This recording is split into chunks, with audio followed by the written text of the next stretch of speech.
Hi guys, welcome to my YouTube channel po. Ayan guys, pag-uusapan po natin ngayon ang ating payout, cash payout po ng ating mga 4-piece po sa araw po ng Martes, okay? January 14, 2025 po. Babasahin ko po.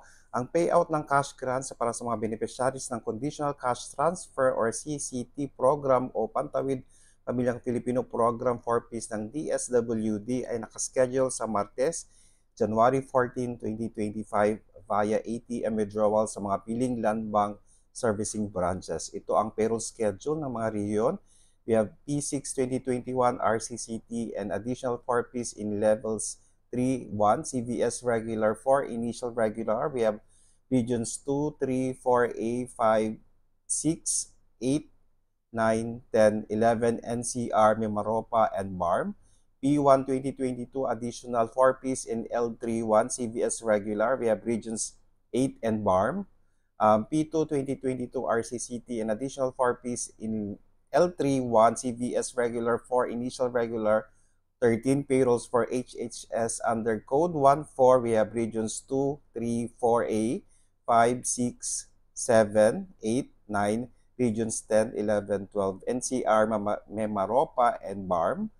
P3 2022 RCCT and additional 4-piece in L31 CVS regular 4, initial regular 13 payrolls for HHS under code 14.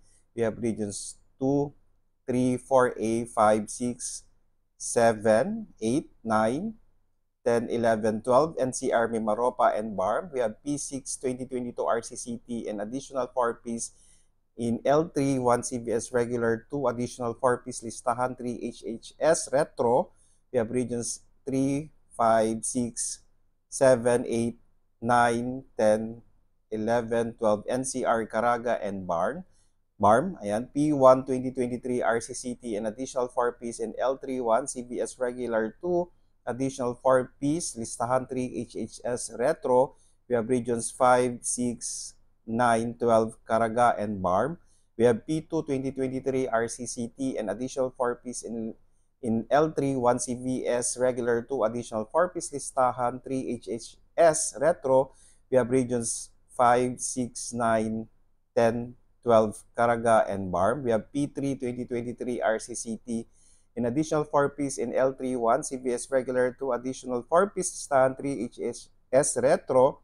We have regions 5, 6, 9, 10, 12, Caraga, and BARM. We have P4 2023 RCCT and additional 4-piece in L3, 1 CVS regular, 2 additional 4-piece listahan, 3 HHS retro.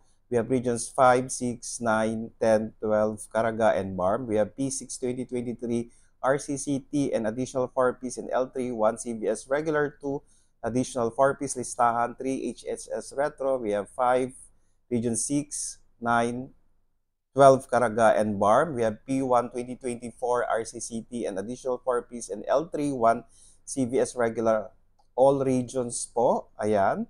We have RP B47 retro system. We have region 3. And guys, so ito po yung ating mga listahan at mga schedule para po sa January 14, 2025 po na payout ng ating mga 4-piece beneficiaries po. Please do not forget to subscribe, like, and share para po lagi po kayong updated sa ating mga videos. Maraming salamat po and stay safe. Bye-bye!